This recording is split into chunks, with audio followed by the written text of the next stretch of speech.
Σεβασμιοπόθητε και θεοφύλακτε άγγελε της καταλάρισαν και τύρναβον παρικούσης Εκκλησίας, Κύριέ μη, Κύριε Ιερώνυμε. Η πρόσκληση της αγάπης, της σεβασμιότητός σας ένωσε στην εφετινή πανήγυρη την Λάρισα με την Μεγαλόνισσο Κρήτη και οδήγησε τα βήματα τούτε Αρχιεπισκόπου Κρήτης Κυρίου Ευγενίου του Δευτέρου, του και Προέδρου της Ιεράς Επαρχιακής ημών Συνόδου και των Αγίων Αδελφών Κιδωνίας και Αποκορώνου Κυρίου Δαμασκηνού και Ιεραπίκνης και Σιτίας Κυρίου Κυρίλλου μετά του ομιλούντος και των τιμίων ημών συνοδιών, να φτάσομεν εδώ, στην Θεσσαλία, στην Λάρισα και να ενώνουμε τούτο το ευλογημένο εορταστικό τριήμερο φωνές αισίες, τις προσευχές και τις δεήσεις μας, γονατίζοντας όλοι μαζί μπροστά σε μια λάρνακα, μπροστά σε ένα τάφο, μπροστά σε ένα φέρετρο που ενώ θα έπρεπε να μυρίζει θάνατο, εκείνο ευμυρίζει ζωή και Ανάσταση και σωτηρία. Και ενώ σεβασμιότατε και τιμιότατε ποιμενάρχα, έχω εις χείρας μου χειρόγραφον της εορτίου απόψινής προσλαλιάς, επιτραπείτο μη όπως σχίσας το χειρόγραφον, εκδιπλώσω το της καρδίας μου ηλιτάριον, καθώς βλέπω τα πρόσωπα των ευλογημένων αυτών ανθρώπων, που ποταμιδών ως άλλος πνευματικός ποινιός συντρέχει απόψε στον Πάτρονα και προστάτη του, στον Άγιο Αχίλιο, και κατακλείζει τον ουρανομίκη και κατάγραφο και περικαλέστατο τούτο ναό του Θεού, αλλά και τους πέριξ αυτού χώρους, κινούμενος από ανάγκη εσωτερική, ουχή από καθήκον ή υποχρέωση, αλλά από ανάγκη πιστοποίησης μιας σχέσης, ζωής και σωτηρίας, που υπερβαίνει τον φθαρτό τούτο κόσμο και όλα τα του κόσμου τούτου. Είναι για εμάς αυτό το εορταστικό τριήμερο μια αποκάλυψη αγάπης του Θεού. Είναι για εμάς το εορταστικό τούτο τριήμερο μια αποκάλυψη πίστεως και μαρτυρίας σε τούτους τους δύσκολους καιρούς, κατά τους οποίους πολλά αμφισβητούνται, αναθεωρούνται, επαναπροσεγγίζονται πολυμερώς και πολυτρόπως υπό πολλών. Αυτές τις ημέρες η Εκκλησία με αυτόν τον τρόπο του ιερού του προσκυνήματος βάζει τα πράγματα εις την θέση τους, χωρίς άτακτες κραυγές, χωρίς αποκλεισμούς, χωρίς να κλείνει πόρτες, ανοίγοντας πόρτες. Η Εκκλησία ξέρει να δίδει την αλήθεια της. Την αλήθεια που ο ευλογημένος λαός του Θεού ξέρει πολύ καλά στο έσω της καρδίας του προσκυνητάρει να μην την διαπραγματεύεται, αλλά να κρατά εκεί άσβεστο το καντήλι της πίστεως και ταυτόχρονα άσβεστο το καντήλι της ελπίδας. Δεν ήρθα απόψε εδώ να μιλήσω εγώ σε εσάς για τον Άγιο Αχίλιο. Ήλθα εγώ να δω και να ακούσω από εσάς ποια είναι η σχέση σας με τον Άγιο Αχίλιο και να εξομολογηθώ και ας μου επιτραπεί η δημοσία αυτή εξομολόγησης. Μέχρι την πρόσκληση του Σεβασμιωτάτου μη έχουν μελετήσει πρεπόντος των βίων του Αγίου Αχιλίου, ενόμιζα ότι ο Άγιος Αχίλιος είναι Λαρισαίος εις την καταγωγή. Και επιτρέψτε μου να σας αποδείξω πάρα αυτά ότι είναι Λαρισαίος. Και ενθυμούμε προετών, όταν επισκεπτόμην τότε ως επισκέπτης στο Ρέθυμνο την πόλη των γραμμάτων, της προόδου και των επιστημών, όταν εκεί στην εορτή της Αγίας Μεγαλομάρτυρος Βαρβάρας, που είναι υπολειούχος της πόλεως και μητροπόλεως μας, ο προκάτοχός μου και νυν εκ του Ιερού Βήματος συνευχόμενος από Ρεθύμνης Κρήτης, Κύριος Ευγένιος ο δεύτερος, εκάλεσε εις το Άγιον Βήμα ένα μικρό και άκακον παιδάριον, ένα μικρό χαριτωμένο παιδάκι όπως αυτό που προλίγου είπε κατενώπιον μου το κέλευσον, και του λέγει στο Άγιο Βήμα, έλα εδώ να σου πω, από πού βρε είναι η Αγία Βαρβάρα, από πού κατάγεται η Αγία Βαρβάρα? Και του λέγει το μικρό παιδί χωρίς να σκεφτεί καθόλου, μα από το Ρέθυμνο, σεβασμιότατε. Και ενώ όλοι μας γνωρίζουμε καλώς ότι η Αγία Βαρβάρα δεν έλκει την καταγωγή της από το Ρέθυμνο, όμως η συνείδηση και η αγάπη του λαού του Θεού, η συνείδηση και η αγάπη ενός τόπου είναι αυτή που πολιτογραφεί έναν Άγιο. Και ο Άγιος Αχίλιος, ερχόμενος από την Καπαδοκία, έγινε Λαρισαίος, όχι μόνο διότι διεπίμανε αυτόν τον ευλογημένο τόπο επί 30 και 5 συναπτά έτη, αλλά κυρίως και πρωτίστως διότι ενθρονίστηκε στις καρδιές των ανθρώπων που θα οικούν αυτόν τον τόπο όσο στέκει αυτός ο κόσμος. Και γι' αυτό ας μου επιτραπεί να είπω πως ο Άγιος Αχίλιος είναι Λαρισαίος και στο ήθος και στο φρόνημα και στην καταγωγή και στην αγάπη. Γιατί η δική σας αγάπη δεν επιτρέπει άλλους συλλογισμούς ούτε άλλους λογισμούς. Και είναι μεγάλη ευλογία και για σας τους Λαρισαίους μεγάλη και υψίστη τιμή, όπου η Πανορθόδοξος Εκκλησία εορτάζει τη 15η την μνήμη του Αγίου Αχιλίου, να μνημονεύεται στο Ιερό Συναξάρι της Εκκλησίας και στα Ιερά Ψάλματα, τα οποία φωνές εσίες οι Άγιοι Ιεροψάλτες του ναού απέδωσαν πάσα στα ημέρας ταύτας, να μνημονεύεται Άγιος Αχίλιος Αρχιεπίσκοπος Λαρίσης, και να γίνετε, αδελφοί μου και αδελφές και αγαπημένα τέκνα, το όνομα ενός τόπου μέρος του Ιερού Συναξαρίου της Εκκλησίας, και να μνημονεύεται η Λάρισα Αγιοτόκος, Αγιοφρούρητος, Αγιοσκέπαστος εξαιτίας του Αγίου Επισκόπου της. Δεν είναι αυτό τιμή και έπαινος, δεν είναι αυτό καύχημα και ευλογία, είναι όμως στην ίδια ώρα, όπως ξέρετε καλύτερα από μένα, και υψίστη ευθύνη για να κρατήσουμε την παρακαταθήκη, για να κρατήσουμε αυτήν την μεγίστη ευλογία και να μην την αφήσουμε να γίνει βορρά εις τα χέρια, εις τους σχεδιασμούς κάθε ενός επιτιδίου που δεν θέλει να ακούει το όνομα της Εκκλησίας, που δεν θέλει να ακούει το όνομα του Χριστού, που δεν θέλει να ομιλεί για Αγίους, που δεν θέλει να ακούει καμπάνες. Ήρθε το ταγκαλάκι και σήμερον, το έλεγε ο Άγιος Παΐσιος ωραία, έτσι έλεγε τον πειρασμό. Ήρθε το ταγκαλάκι και σήμερα και χάλασε την κοδωνοκρουσία του καμπαναριού. Και όταν εφτάσαμε το πρωί, μας λέγει ο Δεσπότης στο αυτοκίνητο, συγγνώμη Άγιοι Αρχιερείς, αλλά έπαθε βλάβη το καμπαναριό και δεν χτυπούν οι καμπάνες. Και τώρα το απόγευμα που ερχόμαστον μαζί, του λέω σεβασμιότατε, μη λυπήστε.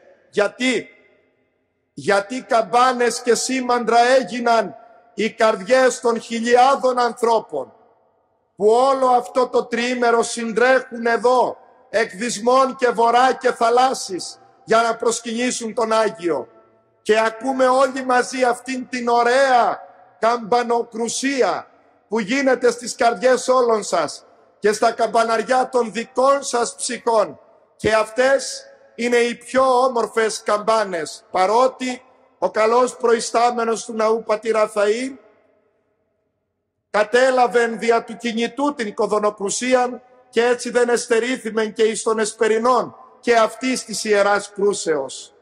Γι' αυτό, αγαπητοί μου αδελφοί, ερχόμενοι κι εμείς εδώ σε αυτόν τον τόπο, από την Λεβεντογένα την Μεγαλόνισσο Κρήτη, δική σας τιμίας και αληθινής προσπάθειας να αρέσετε στο Θεό και να αναπαύετε τον Άγιον Ιεράρχη σας, τον Άγιο Αχίλιο, ο οποίος, όπως είπε χθες ο Σεβασμιότατος Αρχιεπίσκοπος Κρήτης, Κύριος Ευγένιος ο Δεύτερος, νοερός είναι μαζί μας και από τα σκηνώματα του ουρανού και τα προπήλαια της δόξης του Θεού καθορά και επευλογεί όλον τον αγώνα και όλον τον βηματισμό. Και εσείς ξέρετε πολύ καλά ότι ο Άγιος Αχίλιος ποτέ δεν σας άφησε από την αγάπη και την πατρική του στοργή. Και σε όλα τα δύσκολα που στην ιστορία του χρόνου αλλά και πρόσφατα βρήκαν αυτόν τον τόπο, στις πλημμύρες, στις δυσκολίες, στις ανάγκες, στις τραγωδίες της κοιλάδας των τεμπών, από όπου περάσαμε χθες με τον καλό σας Δεσπότη και κάμαμε το σταυρό μας για να αναπαύει ο Θεός μετά των Αγίων Του τους μαρτυρικώς διαχρονίως εκεί σε τελειωθέντας. Ξέρετε πολύ καλά πως και σε όλα αυτά τα λυπηρά και επίπονα δεν μείνατε μόνοι, αλλά ξέρετε και πολύ καλά την ίδια ώρα πως ένας συναγερμός αγάπης των ανθρώπων, αγάπης και προσευχής και έμπρακτης ηλικής και πνευματικής στήριξης προσήλθεν εκ ποικίλων τόπων και τρόπων για να διαδηλώσει με αυτόν τον τρόπο πως κανένας δεν είναι μόνος του. Για να μας υπενθυμίσει αυτό που ο Χρυσοστομικός λόγος μαρτυρεί, βάζοντας στα χείλη του Ιερού Χρυσοστόμου τα λόγια του Χριστού που θα ακούσουμε σε λίγες μέρες την Κυριακή του Τυφλού. Εγώ δια σε γέγονα άνθρωπος και εσύ λες άνθρωπον ουκ έχω. Μην ξαναπούμε ποτέ στη ζωή μας ότι δεν έχω άνθρωπο, ότι έμεινα μόνος μου. Γιατί ακόμη και όταν φαίνεται πως είμαστε μόνοι, εκείνος είναι εκεί. Εκείνος ενώπιον του οποίου ο Θωμάς ανεβόησεν, ο Κύριος μου και ο Θεός μου. Αυτό εύχομαι στην αγάπη όλων σας, να είναι το καταστάλαγμα της καρδιακής ευχής και προσευχής μας. Αυτό εύχομαι και προσεύχομαι στον Πανάγαθο Τριαδικό Θεό, ενώπιον της τιμίας Λάρνακας, των ιερών χαριτοvrήτων και μυροβλήτων λειψάνων, του προστάτου εφόρου ποδηγέτου και σκεπαστού σας, Αγίου Αχιλίου, Αρχιεπισκόπου Λαρίσης του Θαυματουργού. Αυτό εύχομαι να δίδει ως ουράνιον αντιδόρημα πρωτίστως στον καλό σας Πιμενάρχη, τον Μητροπολίτη Λαρίσης και Τυρνάβου, Κύριον Ιερώνυμο, των άνθρωπων που ενώ είναι εκ της νεωτέρας ιεραρχίας της Εκκλησίας της Ελλάδος, επιτραπείτο να είπω πως την χάνει πεδαριογέρον, διότι με την σοφία του, τα χαρίσματά του, των καθαρό μετεπιχειρημάτων λόγων του, δεν αφήνει περιθώρια εις τους ετουμένους να παίξουν με το ιερόν σώμα της Εκκλησίας, αλλά στεντορία τη φωνή μαρτυρεί ως οφείλει κάθε επίσκοπος την αλήθεια της πίστεως, και είναι η έννοια του μόνο το καλό της Εκκλησίας, καθώς ως έλεγε ο αείμνηστος Αρχιεπίσκοπος Κρήτης Κυρός Τιμόθεος του Πίκλιν Παπουτσάκης, εμείς παιδί μου φεύγουμε, η Εκκλησία μένει και εμείς θα φύγουμε και άλλοι θα έρθουν. Το μυστήριο όμως της Εκκλησίας ως η κυβωτός της σωτηρίας θα μένει δια να σώζεται ο κόσμος. Ευχαριστώ τον Σεβασμιότατο, ου μη μόνον δια την ευγενήν του και λίαν τιμητική πρόσκληση προς πάντας ημάς τους Κρήτας αρχιερείς, αλλά και δια την ευμενή αποδοχήν του ταπεινού αιτήματός μου, προφορικού το γενήν και με του πολύ γραπτού, όπως προσέλθει εις το ρέθυμνον συν Θεό Αγίο, κατά την πολιούχο μας, Αγία Βαρβάρα, τον προσεχή Δεκέμβριον, δια να συνεορτάσομεν μαζί και δια να ανταποδώσει μαζί και μετά της πολυπληθούς τιμίας συνοδείας του, των ιερών του των σύνδεσμων της αγάπης μεταξύ της Κρήτης και της Λάρισσας. Μετά των σεβασμιότατων καλών σας ποιμενάρχη, ευχαριστώ από καρδίας των ιερών όμιλων των κληρικών, με πρώτον των πρωτοσύγγελων Ιγνάτιων και όλους τους καλούς κληρικούς, όπως τους είδαμε αυτές τις ημέρες, όπως εν το προσώπο του εν τη πρωία τιμηθέντος γέροντος κληρικού, είδομε να λιτανεύουν το ήθος του Ορθοδόξου ράσου, σιγανά και ταπεινά, όπως λέει το τραγούδι, ανεπιτίδευτα, αυτιασίδωτα, αδιαφήμιστα για τη δόξα του Θεού και τη σωτηρία των εμψύχων εικόνων του των ανθρώπων. Συγχαίρω όλων των κατάλογων των κληρικών δια των καλών τους αγώνα και των προϊστάμενων του ναού Αρχιμανδρίτη Ραφαήλ δια την ευπρέπεια του οίκου του Θεού και διόλην την μέριμνά του. Συγχαίρω δεν ταυτό και τους καλούς ιεροψάλτας, τον πρωτοψάλτην και άπαντας, τους κλείζοντας φωνές εσίες, γλυκυφθόγκο και στεντορία φωνή, τα ιερά ψαλτήρια, οι οποίοι ανέβασαν τας καρδίας μας έως τρίτου ουρανού, με το χάρισμα που τους έδωκε ο Θεός. Και έτσι όλοι μαζί συμψάλαμε συν αυτής τα ιερά και τα όσια της Εκκλησίας εν τη μνήμη του Αγίου Αχιλλείου. Περισσότερον όμως όλων, αγαπητοί μου αδελφοί, κατακλείων την ταπεινήν αυτήν προσλαλιάν, συγχαίρω όλους και όλες εσάς και ιδιαίτερα τα μικρά παιδιά, τα οποία τα είδαμε εν τες αγκάλες των μητέρων αυτών να προσέρχονται στην Αγία Εκκλησία, να κοινωνούν το πρωί του σώματος και του αίματος του Χριστού, να μας ανταποδίδουν χθες την πάνδημη λιτάνευση του Ιερού Λειψάνου και της Ιεράς Εικόνος του Αγίου, τον γλυκύφθογκο Νικηφόρο Πεάνα εις το άγγελμα Χριστός Ανέστη, να μας λέγουν το αληθώς Ανέστη και να μην κουράζονται και να το λέγομεν καθοδόν εκατοντάδες φορές, κηρύσσοντας το μεγαλείον της πίστεως, γιατί η Ανάσταση ξεκουράζει, δεν κουράζει. Γι' αυτό και να μην παύομαι όλη αυτή την περίοδο, αντί άλλων χαιρετισμών, το Χριστός Ανέστη να λέμε και με αυτόν τον τρόπο να κηρύσσουμε την μαρτυρία της Αναστάσεως. Καθορών τον αγιότατον ποιμενάρχη σας επί της ωραίας πύλης, κατακλείω πάρα αυτά των λόγων, δοξάζοντας τον Θεό, διόλα όσα μας ηξίωσε κατά τα ημέρας ταύτας, να ζήσουμε εν πλησίον ημών. Εφράμφητη καθορών σου ποιμενάρχα, τα τέκνα σου, μετά του Αγίου Προκατόχου σου Αγίου Αχιλλείου, να είναι τα έτη σας πανόλβια, υγιεινά, εν υγεία αμφιλαφή, εις δόξαν Θεού και έπαινον της Αγίας ημών Εκκλησίας. Επιτραπεί το μηδέ σεβασμιότατε, να κατακλείσω με 3-4 ταπεινές μαντινάδες, διότι ως είπε και ο Αρχιεπίσκοπος το πρωί, πώς θα γιαγείρωμε εις την Κρήτη εάν δεν αποδώσουμε και τι ούτω τρόπος την ευχαριστία ημών. Λέγω το λοιπόν κατακλείον, ο Άγιος Αχίλλειος εδώ στην εορτή του την Κρήτη όλη εμάζοξε στη μνήμη τη δική του. Ο Άγιος Αχίλλειος Λαρίσης ιεράρχης και ο Τίτος ανταμώσανε ο Κρήτης ποιμενάρχης.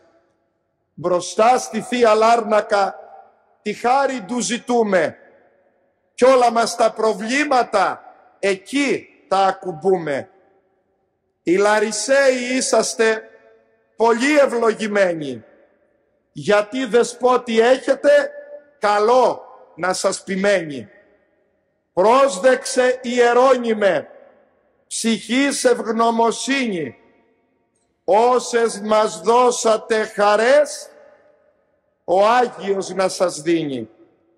Ευχή θα πω από καρδιάς, τον Άγιο σας προστάτη, σ' όλους τους δρόμους της ζωής να έχουμε παραστάτη.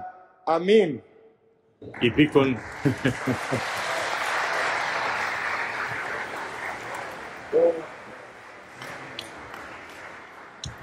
Υπήκον τη σεπτή εντολή του Σεβασμιωτάτου Αρχιεπισκόπου Κρήτης εξήλθον, ή να κατανοήσετε, αλλά οφείλω να πω ότι το πλεόνασμα της αγάπης του Αγίου καθ' υπερβολήν μας εδίδαξε. Μην πιστεύετε όσα λέγονται για μένα, εσείς ξέρετε καλύτερα. Έτσι. Αλλά οι Άγιοι Αρχιερείς ήρθαν από την Κρήτη και ενθουσιάστηκαν με αυτό που είδαν από εσάς, με αυτό που είδαν από τον Άγιό μας, και γι' αυτό έτσι ομιλούν. Εγώ πάλι και πολλάκις οφείλω θερμές ευχαριστίες, διότι δεν είναι γείτονες να έρθουν εύκολα. Πέρασαν θάλασσα, έκαναν ταξίδι οδικό, διαξηράς, κοπίασαν και ήρθαν. Και αυτό πρέπει να το αναλογιστούμε. Δεν είναι εύκολο. Πρέπει και εμείς κάποια στιγμή να το ανταποδώσουμε, να οργανώσουμε μια εκδρομή της Μητροπόλεως προς την Κρήτη, για να πάμε να δούμε και εκεί της Μητροπόλης, τα μοναστήρια, τους Αγίους. Η Κρήτη έχει πάρα πολλούς Αγίους. Η Κρήτη έχει σπουδαία πνευματική παράδοση. Η Κρήτη είναι κάτι το μοναδικό στην Ορθοδοξία. Αλλά και η Θεσσαλία είναι κάτι το μοναδικό στην Ορθοδοξία. Γι' αυτό δύο μοναδικότητες εισμίξαν στη φετινή πανήγυρη, και αυτό είναι η χαρά μας, βλέποντας ο ένας το πρόσωπο του άλλου, η εγγύς και η μακράν. Θέλω να ευχαριστήσω τον επί του θρόνου ιστάμενο Σεβασμιότατο Μητροπολίτη Ρεθύμνης και Αυλοποτάμου, κύριο Πρόδρομο. Σας είπα προχτές ότι τον χαρακτηρίζει το χαμόγελο και η μεγάλη καρδιά. Άλλη φορά μόνο να χαμογελάτε, μη λέτε τόσα. Ευχαριστούμε. Δόξα τω Θεώ. Είδατε πόσο ωραία μίλησε, διδακτικά, επενετικά για εσάς, και τον ευχαριστούμε γι' αυτό. Ευχόμαστε, επιστρέφοντας στο Ρέθυμνο, να μεταφέρει αυτήν τη χαρά που πήρε και να μεταδώσει και να μεταλαμπαδεύσει τη χάρη του δικού μας Αγίου και τα βιώματά του, και αυτή η χάρη να τον συνοδεύει και να τον επιστηρίζει, διότι κακά τα ψέματα η αρχιερατική ζωή είναι δύσκολη, δεν είναι εύκολη. Να ευχαριστήσουμε και τον Σεβασμιότατο Μητροπολίτη Κρήτης, κύριο Ευγένιο το Δεύτερο, ο οποίος παρόλο το φόρτο εργασίας, διότι εκτός από πρόεδρος της Συνόδου της Εκκλησίας της Κρήτης, εκτός από τη διαπίμανση της μεγαλύτερης των Μητροπόλεων της Κρήτης, του Ηρακλείου, φέτος είναι και συνοδικός. Μετά από εδώ θα πάει στην Κωνσταντινούπολη μας με τον Άγιο Ρεθύμνης να συμπαρεδρεύσουν στη Σύνοδο του Οικουμενικού Πατριαρχείου και εκεί να αποφασίσουν τα καλύτερα, τα συμφέροντα, τα πνευματικότερα για την Υπουρανών Ορθοδοξία. Και αυτό δεν είναι λίγο, είναι τιμή. Και επομένως, επειδή έχουν λόγο για πολλά και επειδή έχουν ευθύνη επίσης για πολλά, γι' αυτό και επικαλούμεθα διπλή τη χάρη του Αγίου επ' αυτούς, έτσι ώστε να τους φωτίζει και να παίρνουν τις άριστες αποφάσεις. Παρόν συνευχόμενος είναι και ο Άγιος Ιεραπίτνης και Σιτίας, ένας λόγιος ιεράρχης, το ακούσατε και χθες στο κήρυγμά του, ο οποίος και αυτός γνωρίζει να κατευθύνει των υπ' αυτών τεταγμένων λαών εις νομάς σωτηρίους, σε μια περιοχή που τη γνωρίζετε από την ουσιαστική παράδοση της Κρήτης, τον Ερωτόκριτο. Στη Σιτία γεννήθηκε, έτσι, ο Βιτσέντζος Κορνάρος, ο ποιητής του Ερωτόκριτου. Και ο δικός μας, ο Θεσσαλός, ο σκιαθίτης Αλέξανδρος Παπαδιαμάντης, όταν ήθελε να περιγράψει μία ευσεβή γραία της εποχής του, ως χαρακτηριστικό της απέδιδε το ότι ήξερε από στήθους όλον τον Ερωτόκριτο. Ήταν στοιχείο ευσεβίας αυτή η κριτική παράδοση. Αυτό το ποίημα του Βιτσέντζου Κορνάρου. Και αυτό το πράγμα που γνώριζε όχι απλώς να σημασιοδοτεί στοιχείο πολιτισμού, αλλά στοιχείο πνευματικότητος, ήταν κριτήριο για τον Άγιο των Γραμμάτων, τον Αλέξανδρο Παπαδιαμάντη, ως μοναδικό μνημείο λογοτεχνίας, πνευματικότητας και ήθους.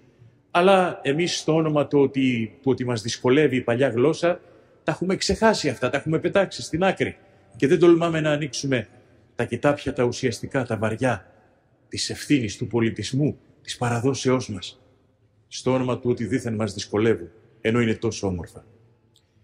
Έφυγε λόγω του ότι είχε εργασία ο Σεβασμιότατος Μητροπολίτης Κιδωνίας και Αποκορώνου, Μητροπολίτης των Χανίων. Μια οσιακή μορφή, ένας γέροντας σοβαρός, τον είδατε, τον χαρήκατε, ιδίως τον υπαίθριο εσπερινό μας. Τους ευχαριστώ όλους και είμαι ευγνώμων για τον κόπο τους και για τα όσα ζήσαμε μαζί αυτές εδώ τις ημέρες. Θέλω να παρακαλέσω να μεταφέρουν στους δικούς τους Αγίους, στον Άγιο Τίτο, στον Άγιο Μινά, κυρίαρχους Αγίου στην Κρήτη, να μεταφέρουν τη δέησή μας, το σεβασμό μας βεβαίως και την προσευχή μας, και εκεί να προσεύχονται υπέρ του κλήρου και του λαού της Μητροπόλεως Λαρίσσας και Τυρνάβου και της Θεσσαλίας όλης, που τόσο δοκιμάστηκε. Ίσως αυτό το πανηγύρι, μαζί με το Πάσχα, να είναι η πρώτη χαρά που πήραμε μετά την πανδημία. Και νομίζω μας αξίζει μια χαρά μετά από τόσες λύπες. Και σας ευχαριστώ που ήρθατε και αυτή τη χαρά τη μοιραστήκαμε όλοι μαζί και έγινε χαρά όλης της πόλης. Έτσι, να πάρουμε τα πάνω μας ψυχικά για να σταθούμε στα πόδια μας, να φτιάξουμε και τις ζημιές μας και να γίνει ο τόπος μας πολύ καλύτερος. Πολλές φορές οι καταστροφές είναι ευκαιρία. Ευκαιρία να δράσουμε και να ενεργήσουμε ώστε να κάνουμε τα πράγματα καλύτερα.